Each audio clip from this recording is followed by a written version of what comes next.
Good afternoon and welcome to Edge Hill University. The ceremony will start shortly. Before the ceremony begins, I'd like to run through some general housekeeping and health and safety information. Please remember that this graduation ceremony is a special time to acknowledge and celebrate the achievements of our students. We would like to ask you all to be respectful at all times and join us in focusing on those outstanding individual achievements that are being recognised today. Please can you ensure that mobile phones are on silent so they do not disturb the ceremony. We ask that guests do not leave the theatres during the ceremony. However, please familiarise yourself with the nearest exit should you need to leave in case of an emergency. There are exits at the front, rear and side of the theatres. Please follow the instructions of the ushers during any evacuation and once out of the building. During the ceremony, if you're with a young child and you would feel more comfortable taking them outside, then of course you are able to do so. Ushers are located at the rear of the theatres and are available to guide you to the nearest exit. When the procession enters and leaves the venue, those in the audience who are able to will be required to stand. Ushers will indicate when it is time for you to do this. As the procession will enter the theatre via the central stairways, please can members of the audience ensure that you do not have any bags or other items blocking the stairwells. At the end of the ceremony, the academic procession will exit the theatre through the doors in the centre. Graduates, you will be directed by the ushers to process out of the theatre.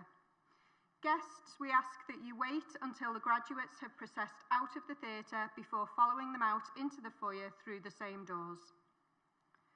Following the ceremony, there will be complimentary refreshments available in the hub for 1 hour.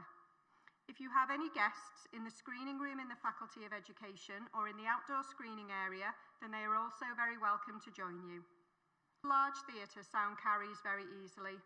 We ask that you bear this in mind during the ceremony so as not to disrupt the presentation of your fellow graduands. Thank you and enjoy your ceremony.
Good afternoon. My name is Clive Elliott, Pro-Chancellor and Chair of the Board of Governors, and it is my pleasure to declare this congregation open.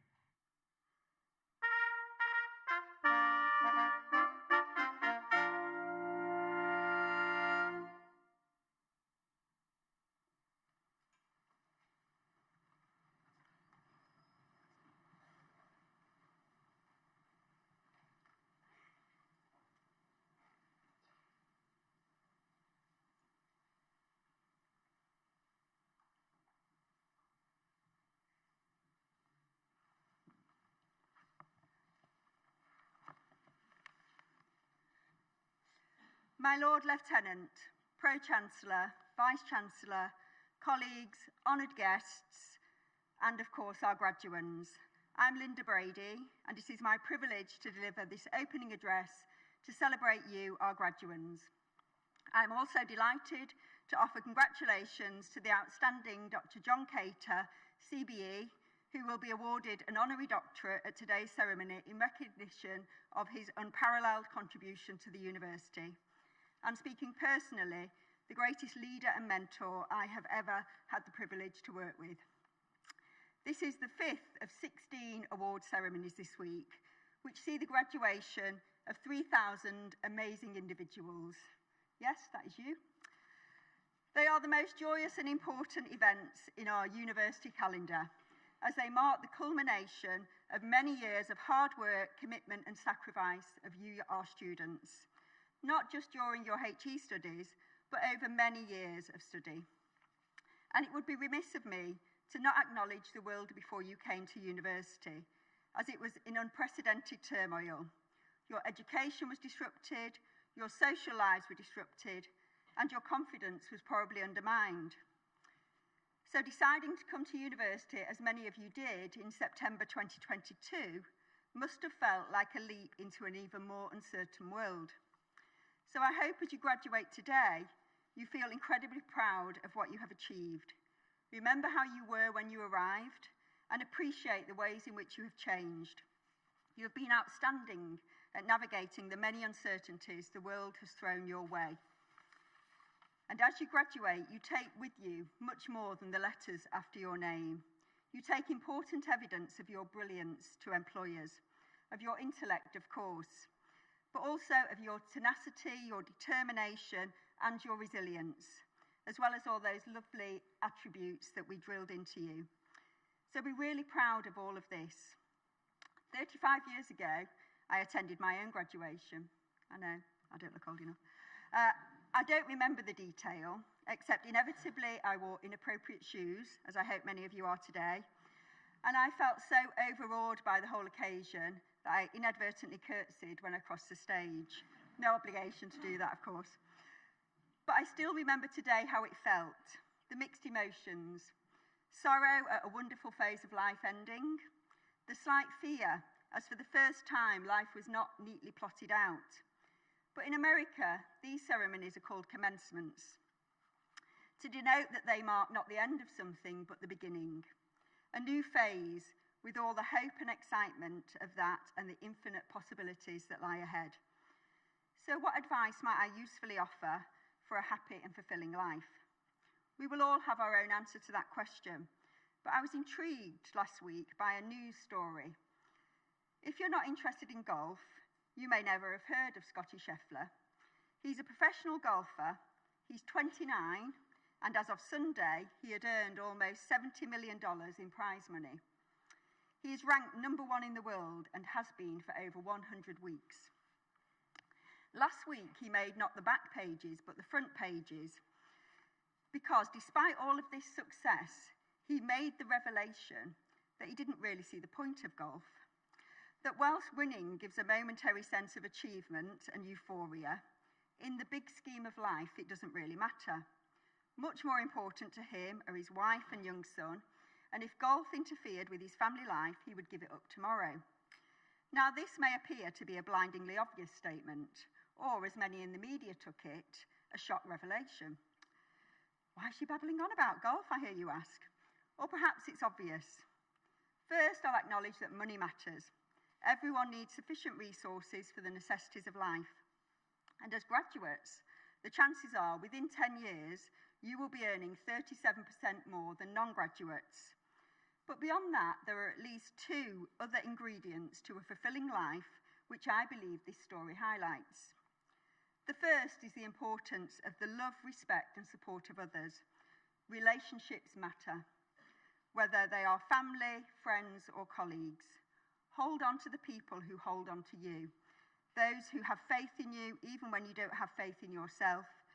Those who build you up when the world knocks you down, as it inevitably will. Many of those people are here today. Partners, parents, siblings, friends. These are the people who have nurtured you, who have guided you, who have listened to you, who have propped you up over many years probably, propped you up emotionally, almost certainly financially, possibly occasionally physically. And whilst at university, I'm sure we can add to those fabulous people, the wonderful tutors and my many colleagues across the university who in different ways have formed part of your support network, even though you may not know them all. And the second lesson from the Scotty Scheffler piece is the importance of a life with purpose. A life which for you makes a difference in the world. Research shows that people with a clear purpose in life are happier. They live longer, they have lower anxiety, and by happy coincidence, they earn more. So find your purpose in life. You don't have to change the world, although many of you undoubtedly will. But you can make a difference in the world by enhancing the lives of others, by acting as a role model to younger people, by being active in your community, or by doing a job that makes a difference in the world. Whatever it is, find something that feeds your soul and gets you out of bed in the morning. And know that today, as you graduate, whatever you choose to do, you are in a position of relative privilege. Your education gives you opportunities, perhaps not available to your grandparents or your parents. It equips you with the power to make a difference, and it gives you the liberty of choice. But as Edmund Burke said, the effect of liberty to individuals is that they may do as they please. We ought to see what it will please them to do before we risk congratulations. I am confident that I can offer my congratulations to you today without too much risk. But all of that is for tomorrow. Today is just a day to celebrate you, to celebrate all you have achieved and all that is to come. You look absolutely amazing. Everyone in this room and many beyond are enormously proud of all you have achieved. So enjoy today. And then tomorrow, go forth, be brilliant, talented, and courageous, and live life well. Congratulations.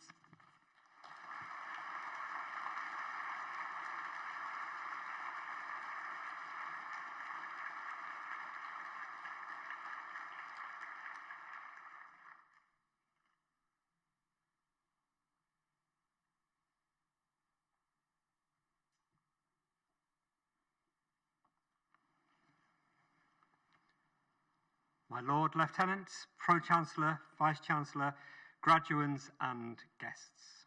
Today we are conferring an honorary doctorate on a person who has had a profound impact on the university in which we find ourselves. When today's honorary recipient retired in February of this year, I had the privilege of being able to do his retirement speech. And I have been told that many of the things that I said in that speech are not appropriate to repeat today.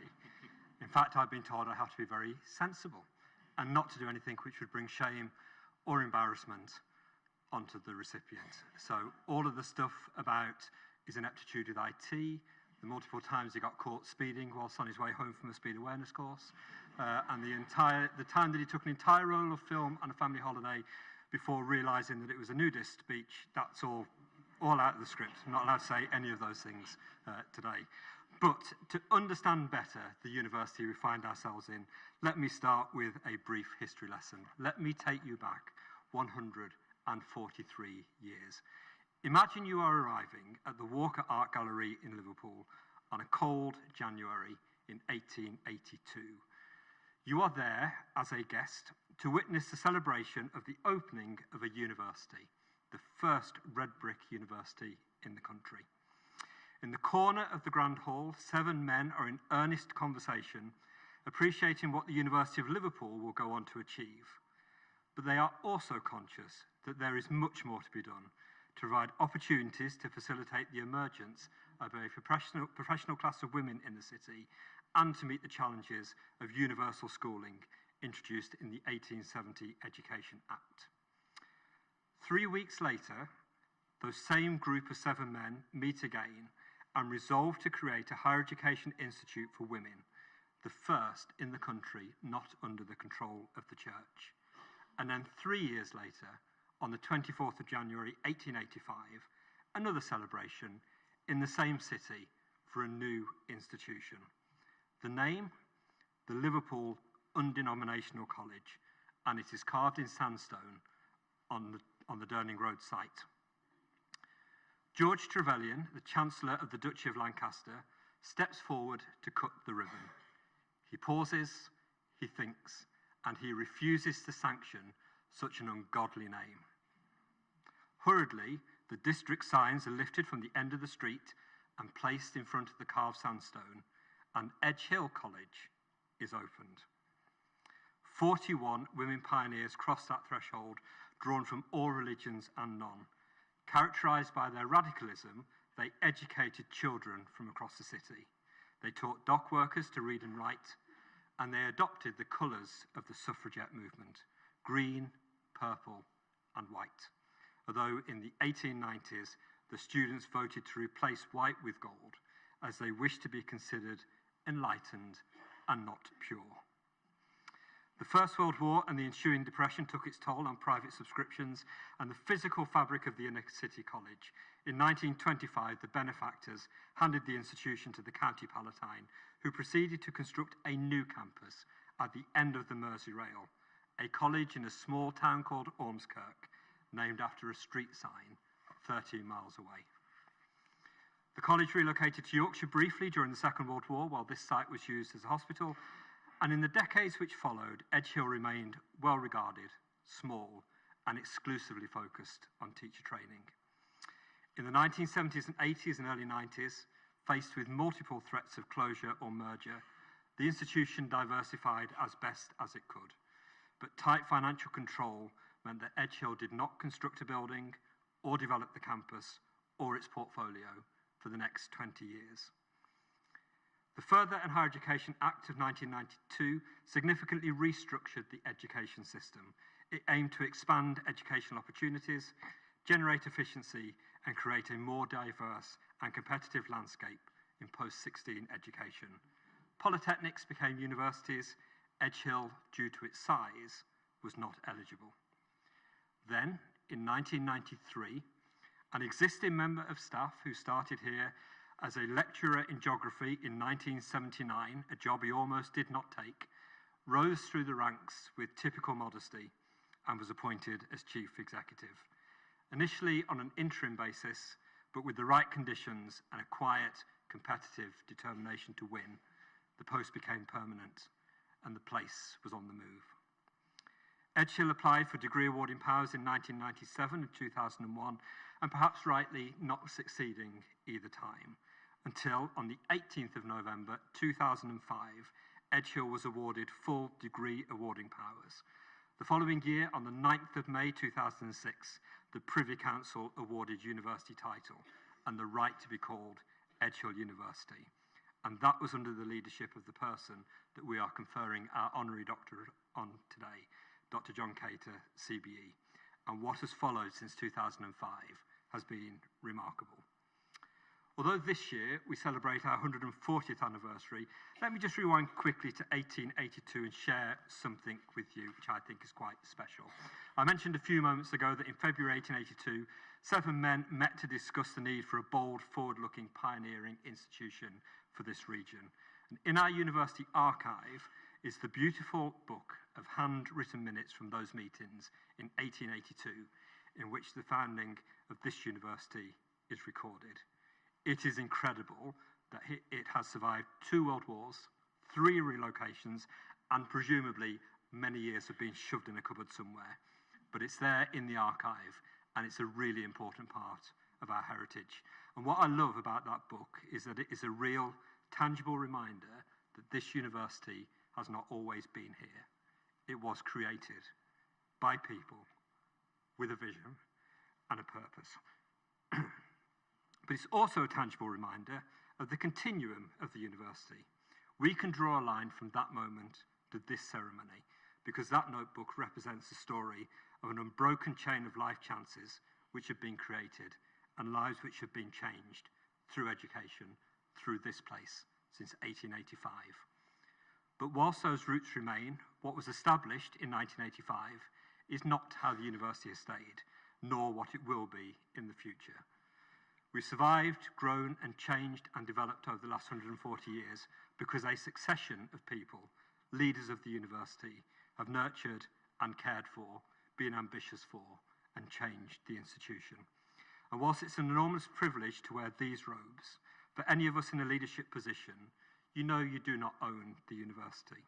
You are simply one of its custodians.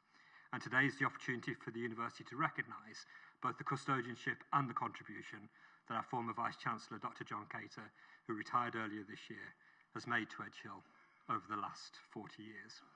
This was a university of 41 students in 1885. It's now a thriving, award-winning university of over 12,000 students. We were in a single building on this campus in 1933. We are now on one of the most impressive campuses in UK higher education. At the start of John's tenure, we built nothing new. We developed no new programmes. We've been slated for closure more than once. In 2006, the first year that we were eligible to be in a university league table, we were bottom of every league table in the country. Last year's Guardian table had us as 35th, one place above the university whose opening celebration we were conceived of. And whilst creating an educational success story with sector-leading retention, graduate outcomes, gold-rated student experience, and a relentless focus on opportunity, John has also created an enviable place to study and live and work, and it rarely looks better than on days like today. And through all of that, John's quiet, determined leadership, his humility, his way of being, of creating a culture and building a whole university team, is perhaps his greatest achievement, and leadership matters. But John's leadership of this university should not simply be measured by what he has done. We also want to celebrate the platform and the foundations that he has given us under the leadership of our new Vice-Chancellor, Professor Michael Young, to bring and build a successful university in the years ahead. John's ambition and drive and vision for this university, his refusal to settle for good enough, is beyond measure. But what has been the source of that drive and ambition? John was the eldest of 4 siblings. He was born into a household of extremely limited financial means. His father struggled with mental health challenges, and his mother, understandably, found it difficult to cope. Age 11, he was the only child from his estate to go to grammar school, and at 18, was one of fewer than 10% of the population who went to university. The percentage of people from his background who went to university was vanishingly small. In my many years of working with John, he would say, and would say often, that universities transform lives and they transform life chances. His life was transformed by his university experience. His drive to create a university which has a mission to change life chances is what has made Edge Hill what it is today. Universities transform lives, both the lives of those who study at university, but also those whose lives are touched by those who graduate from places like this. And students from all walks of life are able to graduate on days like today because the university is here to provide challenging, rigorous and effective education in a supportive and equal environment where culture and the purpose of the university is deeply rooted in student success. When John retired in January, we were pleased to present him with a book as a small token to celebrate his legacy and the impact his vision and leadership of Edge Hill has had on those who have studied with us. This was a book with no story. There was no plot, there were no pictures, there were no illustrations, but it was a book which contained the names, thousands of names, of every person who has graduated from Edge Hill since we attained degree awarding powers. And although this would only appear to be a list of names, those are the people who have succeeded and benefited from studying here. And this week, we had 3,000 more names to that list. These are the people whose life chances were changed and whose futures were made by Edge Hill. And the part you have played in the development of this university over the last 40 years in creating a place where opportunity is found for all of those with the potential to succeed, where that quiet radicalism of our founding principles has been part of our DNA, and the contribution has been immeasurable. Vice-Chancellor, graduates, colleagues and guests, it is my honour to present Dr. John Cater, CBE, for the award of Honorary Doctor of this university. Congratulations.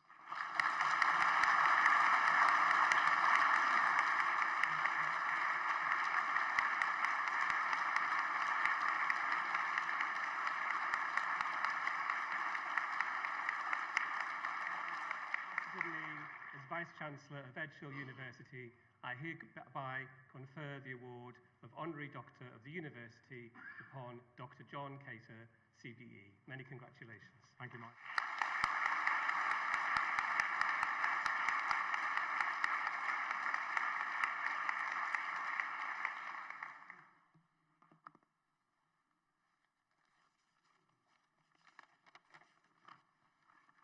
Well, that was embarrassing.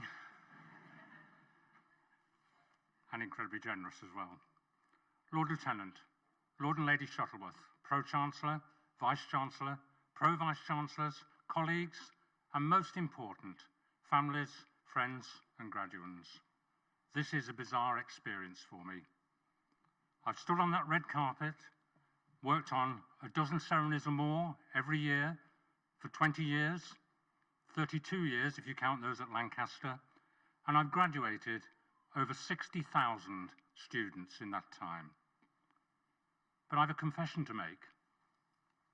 In act of supreme selfishness, which I now regret, I never attended any of my ceremonies.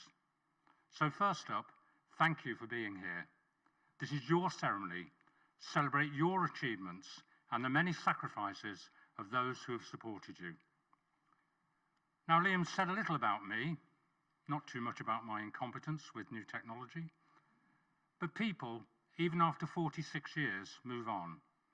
But what those people, the many tens of thousands who have worked and studied here, have created, lives on. In the past decade, the university that no one had heard of, government minister back in 1978, has become the Times Higher University of the Year, Educate's University of the Year, the Times and the Sunday Times Modern University of the Year, the University of the Year for Student Retention. I could go on. I often do. But you, my brilliant colleagues, today's graduates, the mums, the dads, the partners, the families, have created this. Me, I've just had fun. We scrimped and saved to spend 350 million to create a destination. Unicompare's best place to live in each of the last 2 years. Where else do you get a lakeside room with a beach? In here, we couldn't afford a ceremonial hall, so we built 3 lecture theatres, and then, with the magic of our architect and Dave, created a theatre in the round. I think it works. But awards are ephemera. What really matters is the culture and the ethos you create, the desire to be the best you can be, that commitment to change lives and create life chances. That is what the best education, the very best learning and living environment should be about, and it's what we've tried to create here. We're not perfect, and we never will be, though no university improved more than Edge Hill in this year's National Student Survey, but we should never stop striving to be so. And we all have our debts. Debts to the people who have got us to where we are. Sue, Lauren, Chris have suffered my obsessions and the fact that I've logged on to the Edge Hill website every day, including Christmas Day, for the past 32 years. My debt to you is immeasurable. Thank you. I've also had a brilliant team by my side. In the early days, Steve, who was with me for 28 years, Mark and Rhiannon, and more recently, Mark too, which sounds like a rather old escort, but it's... The 3 Ls, Liam, Lana and Linda, 8 hugely committed chairs of governors, an outstanding chancellor, and thanks actually to Dawn and to Clive, and thousands of brilliant academics, administrators, support workers, all of whom are directly employed by this university. But I want to tell you something, a little of my childhood story, and about how the actions of individuals, small actions, can really make a difference to someone's life. As Liam's alluded, at the age of 10, I was sent to live with an aunt in another town.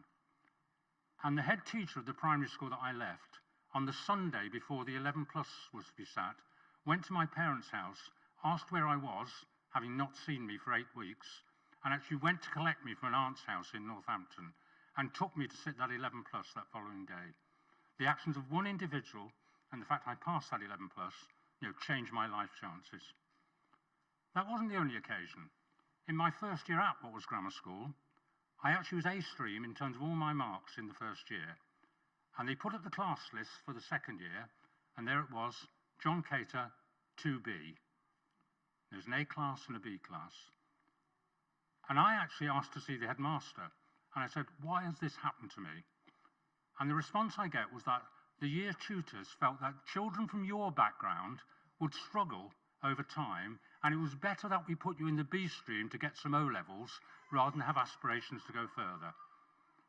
Now, that head teacher backed me over and above his own staff. A small action, but it made an enormous difference. And I'll give you one further example. A friend of mine who passed away last year, having been close to me for 60 years, a guy called Gwyn Davis, who actually taught me how to lead. In the 5th form, he made me responsible for sports teams, captaining those teams with children who were 2 years older than me. Not children, youths. Actually, not youths, thugs, 1 or 2 of them, but it's... And it taught me a lot about how to manage and handle people and how to work with them. Edge Hill was quite straightforward after that. But what I would say about that is actually it's an example of 3 sets of small actions, which actually, actions I would taken for me and can be taken for you, which can transform lives. Go out there. You can actually make a difference to other people's life chances. It's a wonderful opportunity. Working in education is the greatest privilege I've had. I have a debt to those people I've just specified. I have an enormous debt to my family and my colleagues. And actually what I'd like to do, and I have a debt to all of you, but please actually take that message forward. You can all make an enormous difference in a lot of people's lives. Thank you.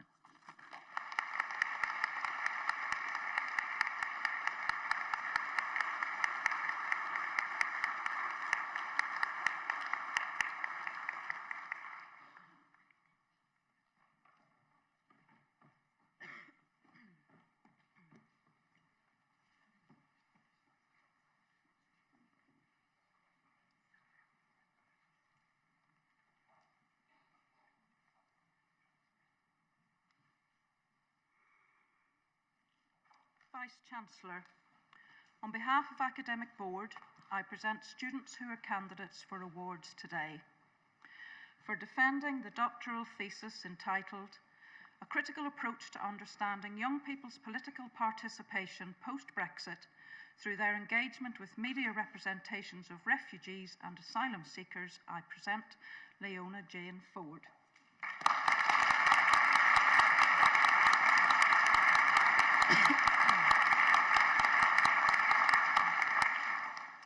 For defending a doctoral thesis entitled Gentrification, Criminalisation and the Occupation of Found Spaces as Skate Spots, an investigation into the contested social production of urban space, I present Sharon Louise Dickinson.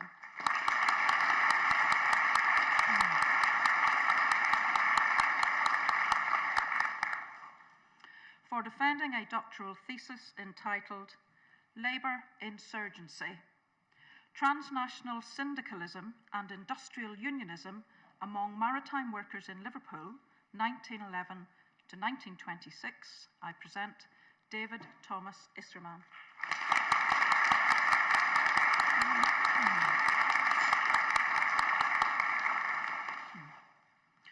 For defending a doctoral thesis entitled Lived Consumer Bodies, an exploration of the role and impact of social media on identity construction, I present Katie Lisette Porino.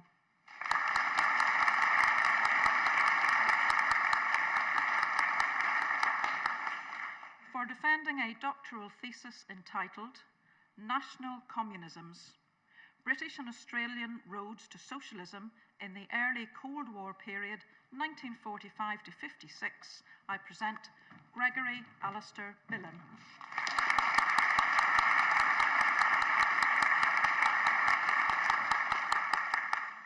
For defending a doctoral thesis entitled The Magmatic Evolution of Thingmulli Central Volcano, Insights into Magma Evolution and Petrogenesis in Iceland, I present Amanda Louise Hughes.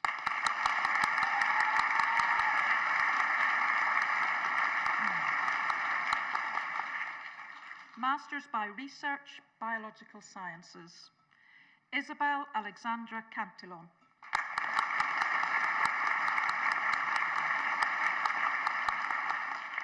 Indiana James Jones.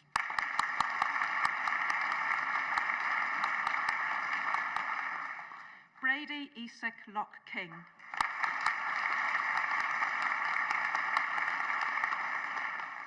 Caitlin O'Malley.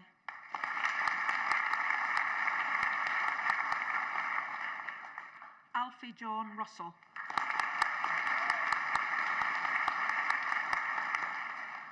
Edward Joseph Patrick Summers.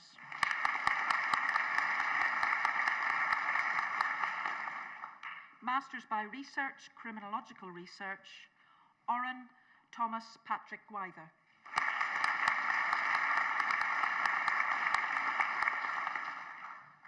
Carmel Marie West.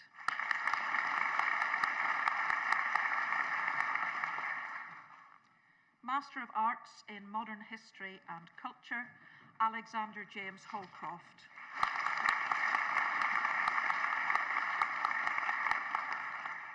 Ellis Thomas Newton.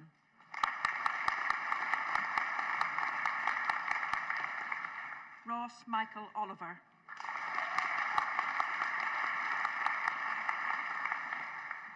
Master of Arts in 19th Century Studies, Rebecca Elizabeth Bailey.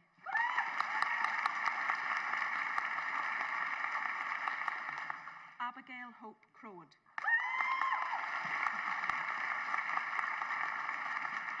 Catherine Ann Duffy.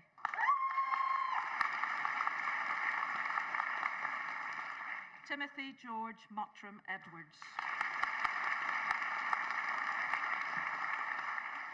Joseph Elliott.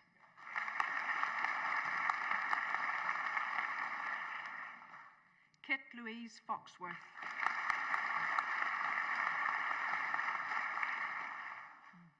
Gemma Louise Grady Hill.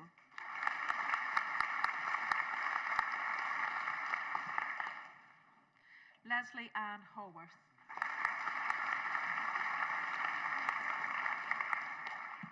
Isabel Kate Holt.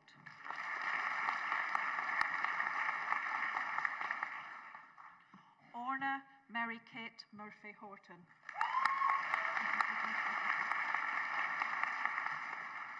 Libby Jane Riley.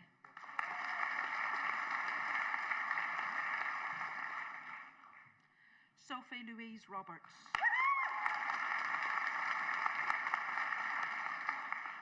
Chloe Nicole Royal. Callum Paul Smith.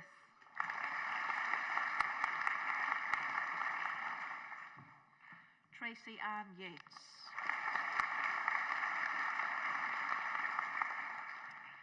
Master of Arts in Social Sciences, Critical Autism Studies, Annalicia Bowden.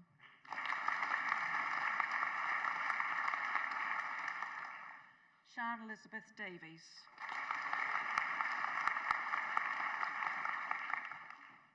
Ella Joy Doherty.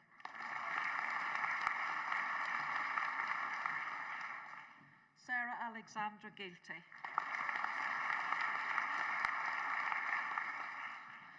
Anya Rose Hallams. Tracy Jane McWalter.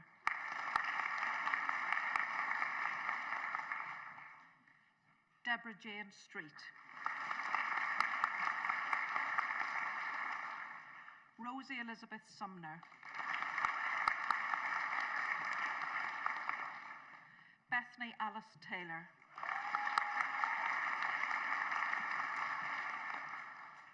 Tinu Therese.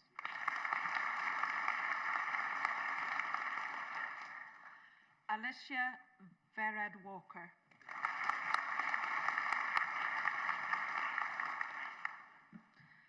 Ellen Wormel.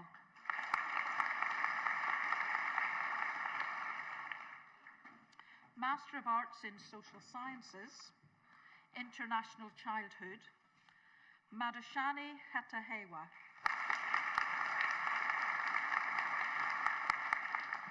Glory Kennis.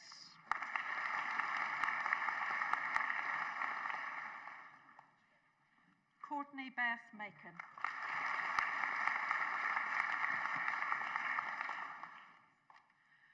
Paye Fiu Ten.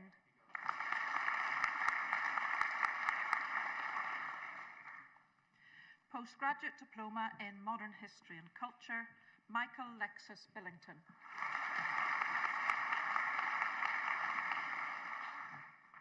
Bachelor of Arts with Honours in Childhood and Youth Studies, Grace Evelyn Malkinson.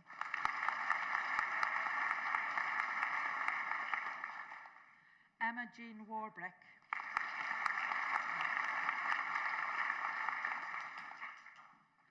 Leah Eshu Williams.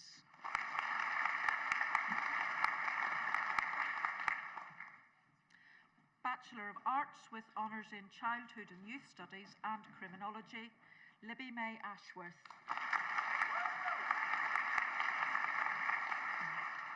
Amber Louise Baker. Neve Erin Behan.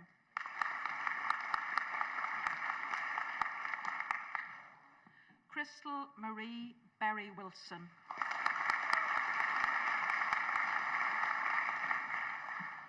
Sophie Cockerill.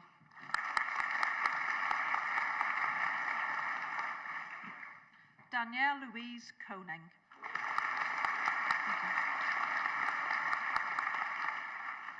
Ben Dillon.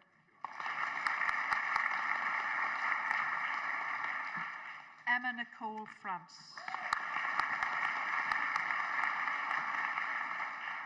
Nathan Girard.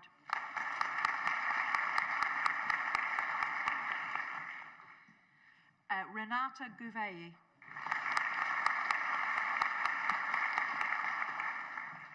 Leila Simone Hughes.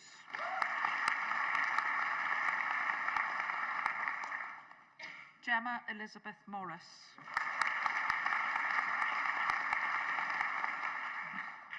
Emma O'Donnell.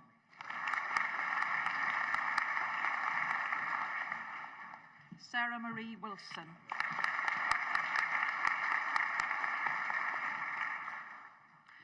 Bachelor of Arts with Honours in Childhood and Youth Studies and Sociology, Millie Ann Baker.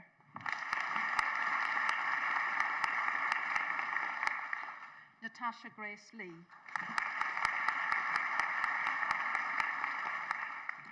Bachelor of Arts with Honours in Early Childhood Studies, Tony Oluwatemelehin Oluwaseyi Adeputin.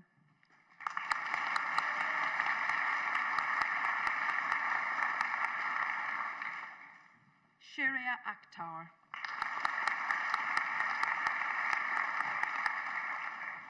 Kerry Ellen Barrett.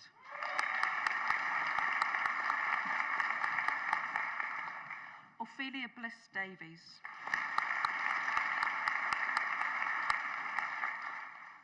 Sophie Lauren Hanmer. Samantha Michelle Hodgetts.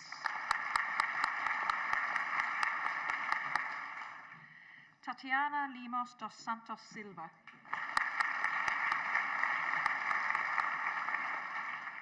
Abigail Louise Lund.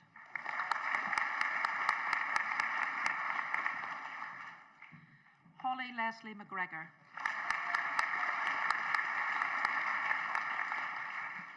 Merve Impulu Nshimba.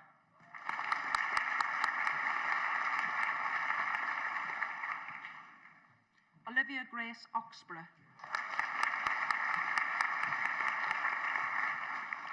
Jade Thompson.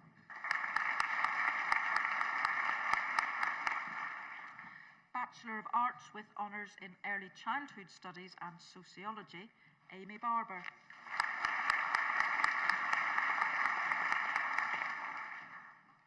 Tom David Wilson Trier.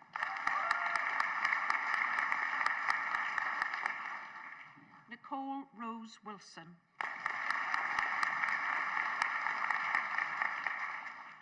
Bachelor of Arts with Honours in Geography, Angel Beverly Buck.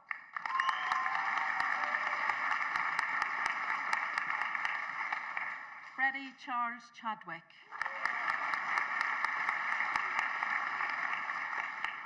Ellie Louise Topping.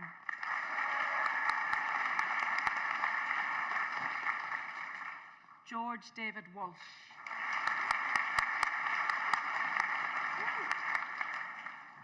Bachelor of Arts with Honours in History, Liam Ashton.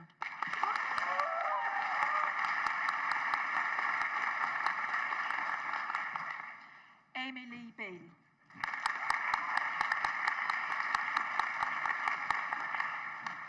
James Andrew Birchall.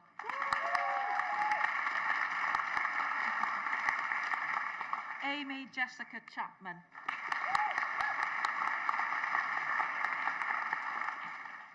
Emily June Douglas Regan.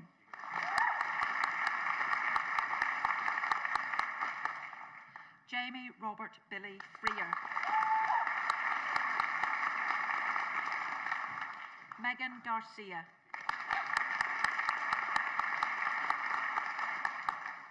Alexander John Gavin.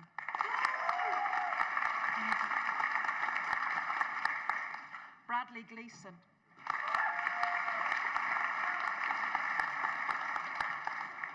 Natasha Lee Kelty.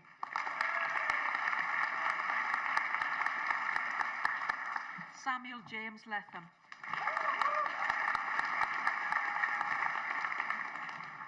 Matthew Oliver Manifold.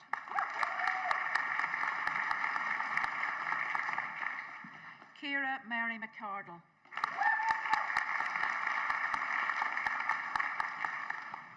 William James Mills. Caitlin Mullen.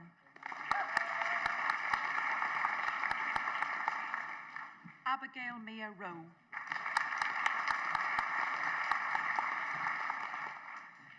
Emily Eva Thornett.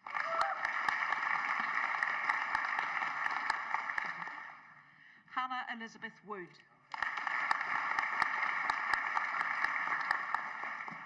Bachelor of Arts with Honours in History and Politics, Ali Jan Ronald Kirk.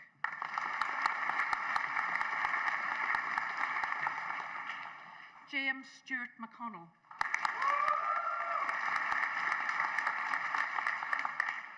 Kaylee Amber Russell.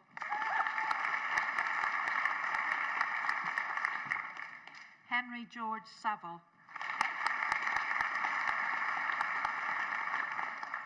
Hannah Sarah Sheikh.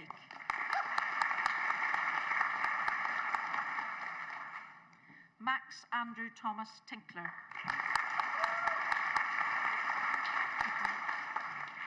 Madeline Hope Victoria Webb.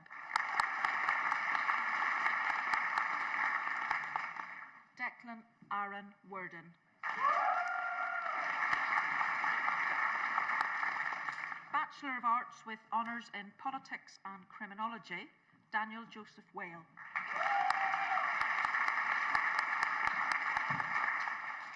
Bachelor of Arts with Honours in Politics and Sociology, Alexander James Hunt.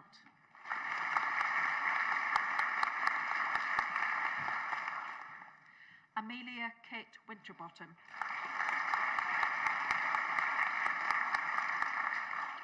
Bachelor of Arts with Honours in Sociology, Lois Rose Earley.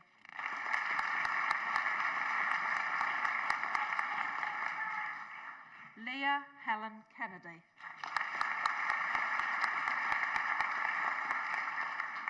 Alicia Tanatswa Mandil Mutaki.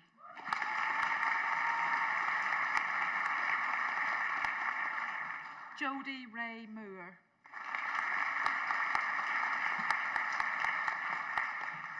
Max Alexander Sharp.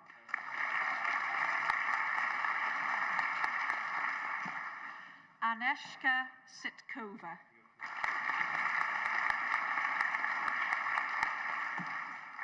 Casey Lee Stokes.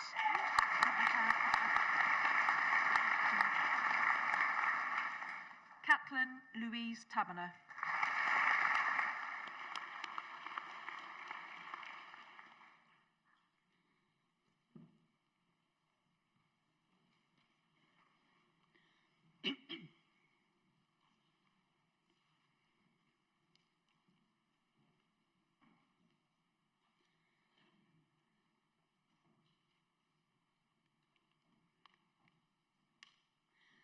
Bachelor of Science with Honours in Biology, Ivy Nicole Harris.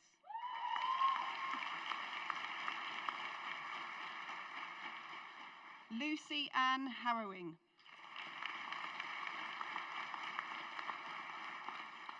Harry Peter Horan.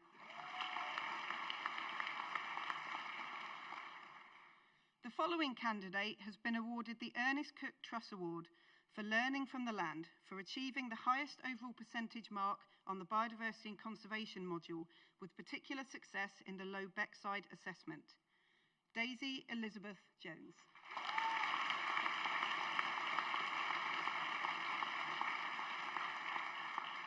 Louise Morgan Lloyd.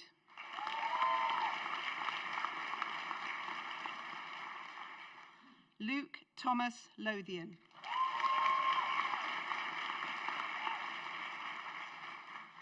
Neve McGill.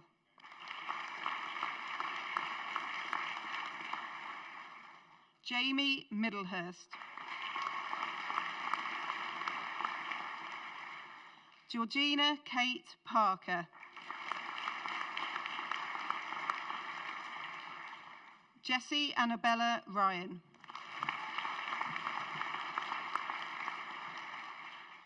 Alice Charlotte Thomas.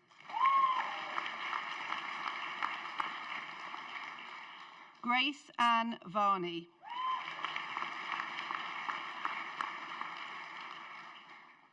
Jamie Michael Ward.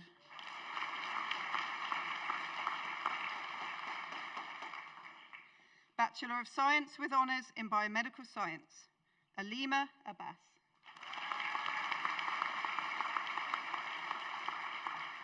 Katie Louise Ackers.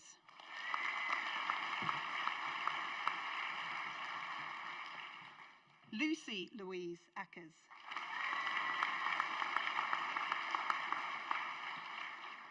Princess Adai.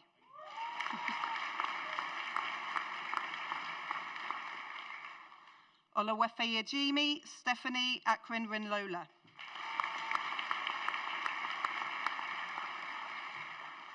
Amna Aslam.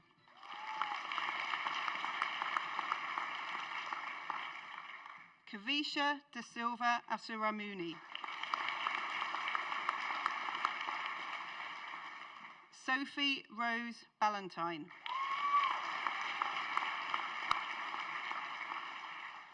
Kelsey Lee Berry.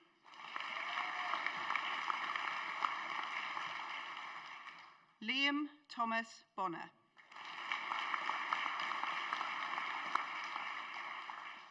Sawandi Mihirani Jayathalake Baraluwe Ralaje.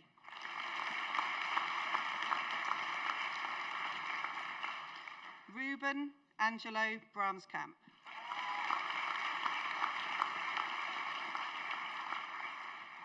Ben Burgess.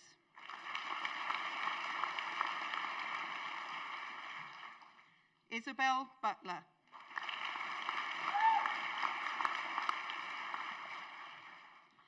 Edward Allen Cook.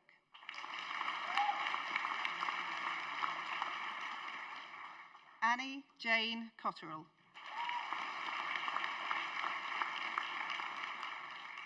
Eleanor Grace Alice Crabtree.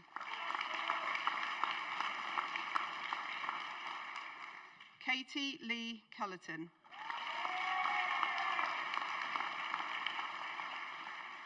James Carlo D'Ambrosio Hill.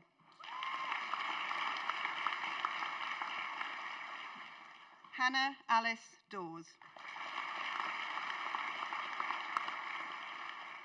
Samantha Dunbavin.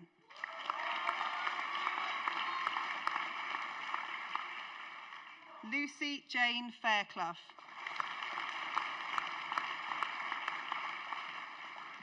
Olivia Kate Farrington Wall.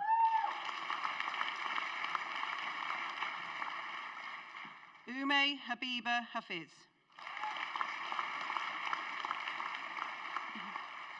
Jessica Chloe Hesketh.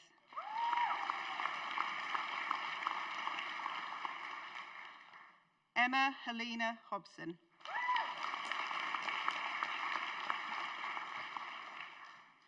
Carly Hughes.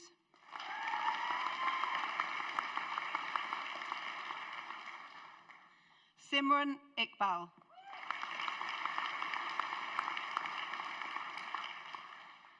Oscar Matthew Jackson.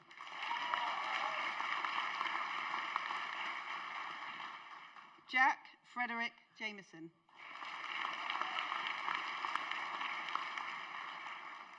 Shalini Aimashi Jayasinghe Arachige Silva.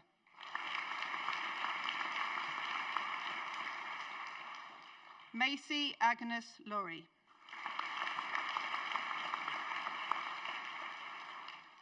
Ethan Jake Lovett.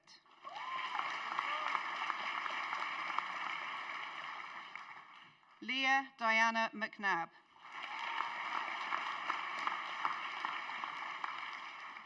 Bethel Aristota Maduabuchi.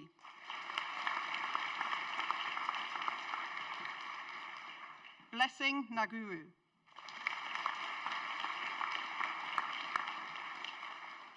Amy Patricia Paraman.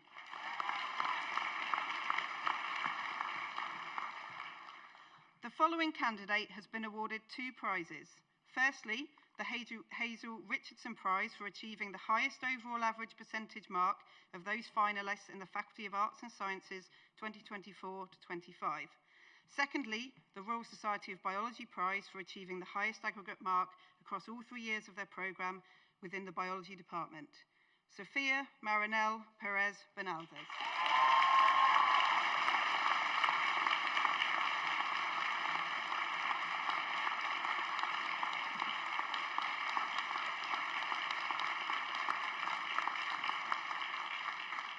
William Taylor Philbin.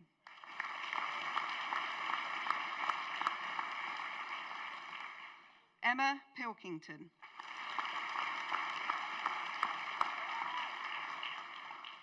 Faith Rebecca Platt.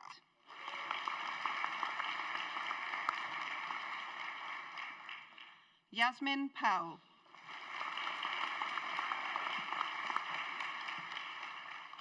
Faith Louise Purvis.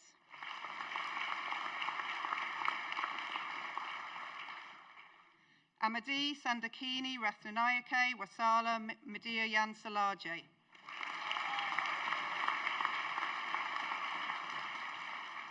Kenzie Ella Brooke Reynolds.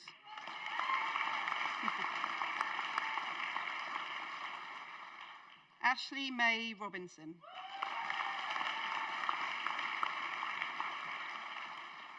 Ben Eric Robinson.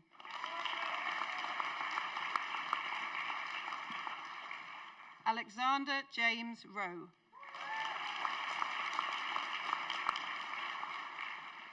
Jacob Rushton.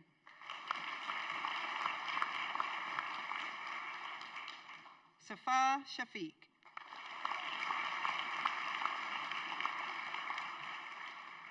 Thomas William Smith.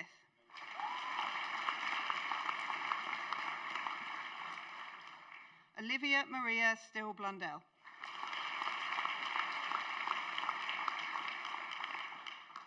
Mallet Thomas.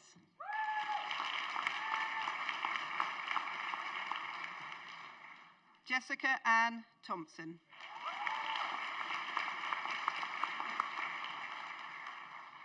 Ewan Stephen Walsh.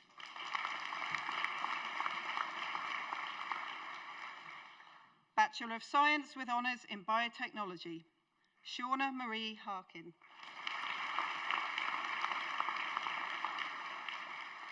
Antoinette Ravimbo Mapeza.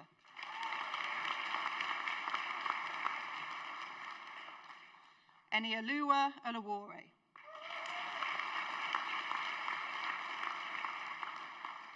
Storm Marianne Thompson.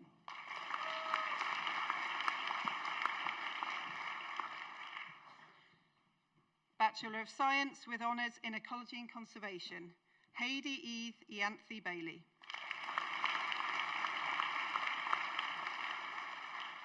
Louis Edward Cannings.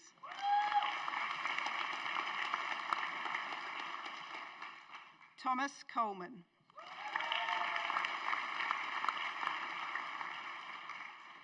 Ross Featherstone.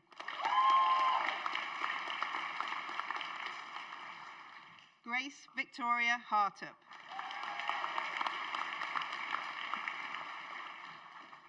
Lottie Catherine Heel.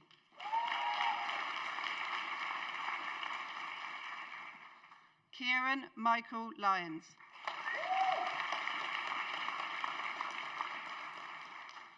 Leonie Maria Mars.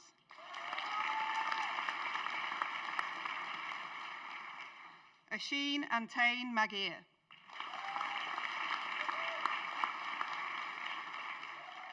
Robert Stephen Moss-Rathbone.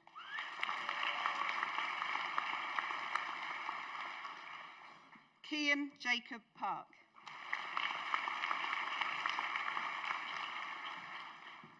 Daniel Robert Rosbotham.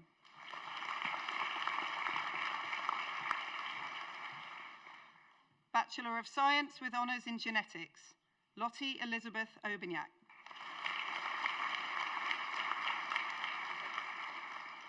Joshua Nathan Byrne.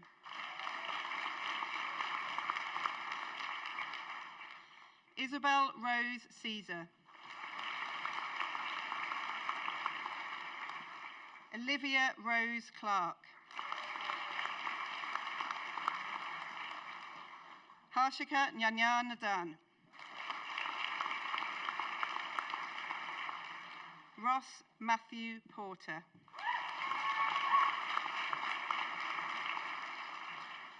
Alexandra Rowe.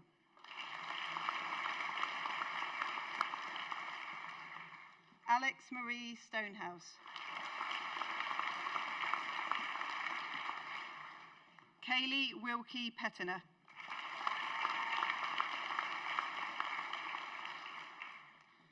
Bachelor of Science with Honours in Geoenvironmental Hazards, Lowry Rebecca Cross.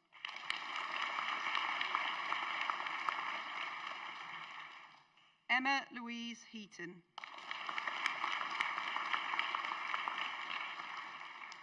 Connor Edward Kerr. John James King.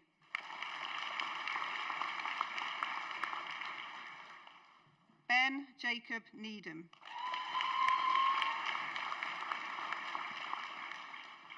Grace Elizabeth Paytis.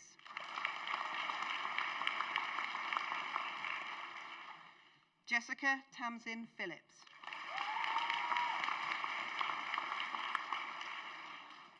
Bachelor of Science with Honours in Geography, Hannah Marie Fisher.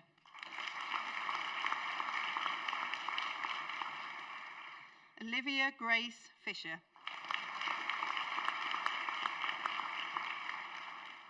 Lucas Owen Hall. Nia Klinos Jones. Samuel Andrew McGovern. Joseph Louis O'Connor.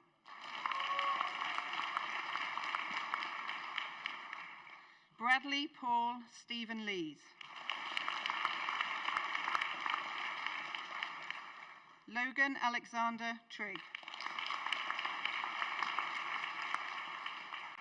Bachelor of Science with Honours in Geology with Physical Geography, Eleanor Louise Gash. Maisie Jane Haddock.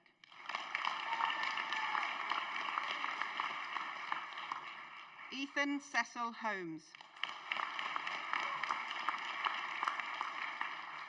Isaac William Jeffries. James Robert Prescott.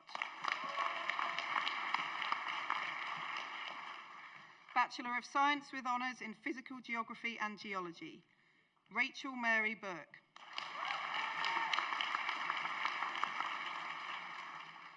Amy Buckley.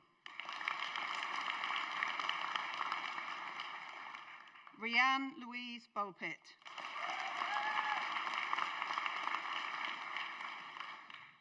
Dylan Folds. Neve Anya McElroy. Bachelor of Science with Honours in Plant Science, Ella Margaret Joyce Chesterton.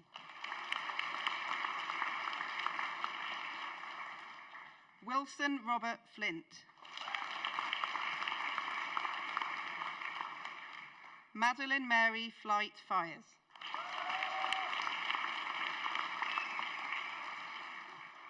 Isabel Mary Gowler.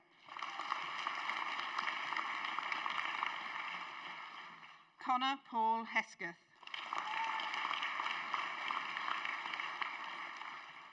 Alice Elizabeth Hillier-Wheel.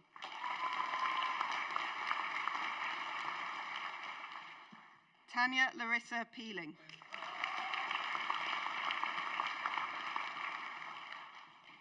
Benjamin Peter Steele.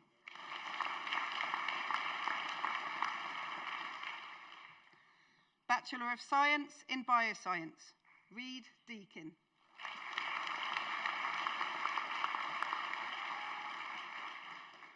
Bachelor of Science in Genetics, Lucy Farrell.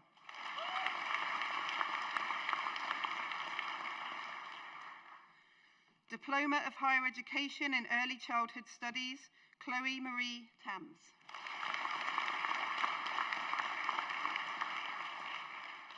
Bachelor of Science with Honours in Sport and Exercise Psychology, Renesha Shaw McInnes.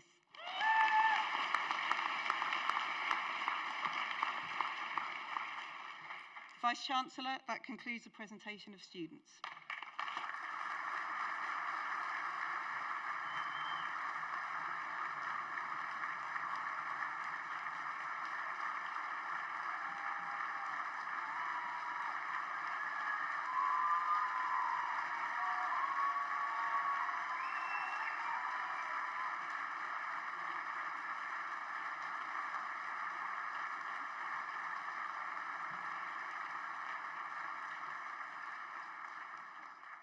By the authority vested in me as Vice-Chancellor of Edge Hill University, I hereby confer the Edge Hill University Awards, for which you have been presented. Many congratulations to you all, and please now wave those hats.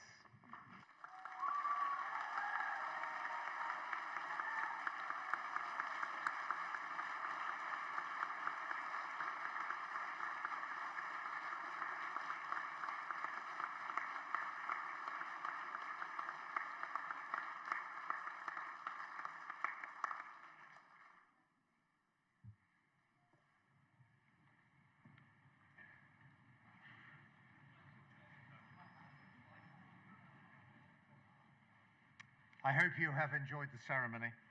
Can I direct you to the hub to collect your complimentary picnic hampers, which you are welcome to enjoy on campus? I wish you a safe journey home, and I now declare the congregation closed.